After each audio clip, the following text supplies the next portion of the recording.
Assalamualaikum warahmatullahi wabarakatuh. Perkenalkan, nama saya Muhammad Thoriq Wahyunanta dengan NIM 2405076072. Jadi teman-teman, pada kesempatan kali ini saya akan menjelaskan mengenai pengertian folklore.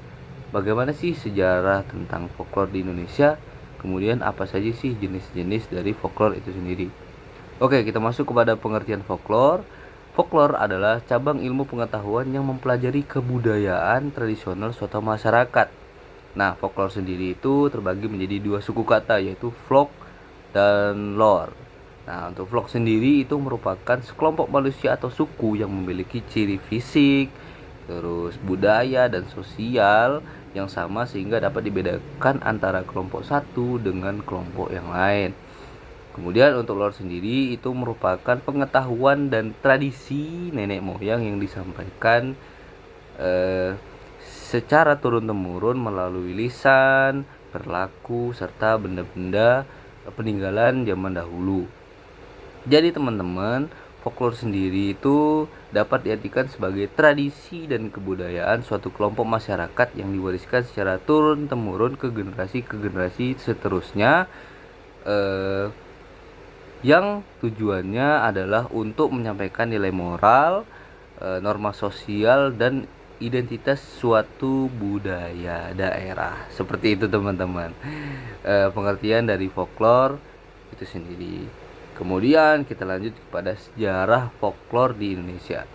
Folklore di Indonesia sudah ada sejak masa prasejarah, ketika masyarakat belum mengenal tulisan.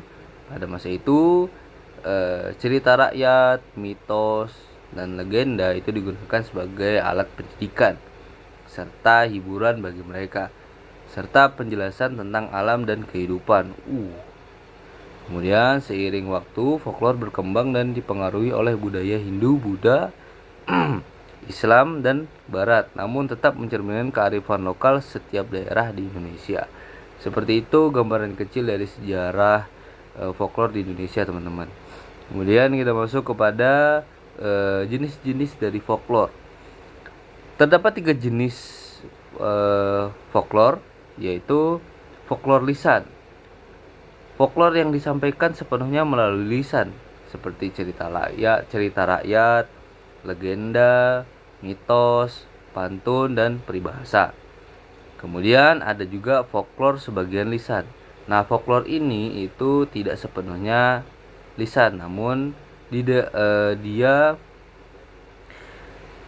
berdampingan dengan tindakan atau biasanya bergabung antara unsur lisan dan tindakan. Contohnya itu seperti tarian tradisional, terus permainan tradisional, seperti itu teman-teman. Kemudian yang terakhir yaitu folklore bukan lisan.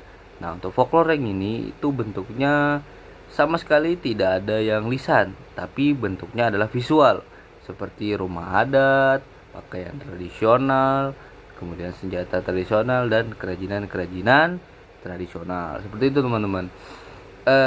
Mungkin itu saja yang bisa saya sampaikan mengenai folklore, baik itu pengertian, sejarah, dan apa saja sih jenis-jenis dari folklore itu sendiri, teman-teman. Oke teman-teman, mohon maaf jika ada kesalahan dan kekurangan pada penyampaian materi ini. Terima kasih. Saya Muhammad Thoriq Wahyunanta. Assalamualaikum warahmatullahi wabarakatuh.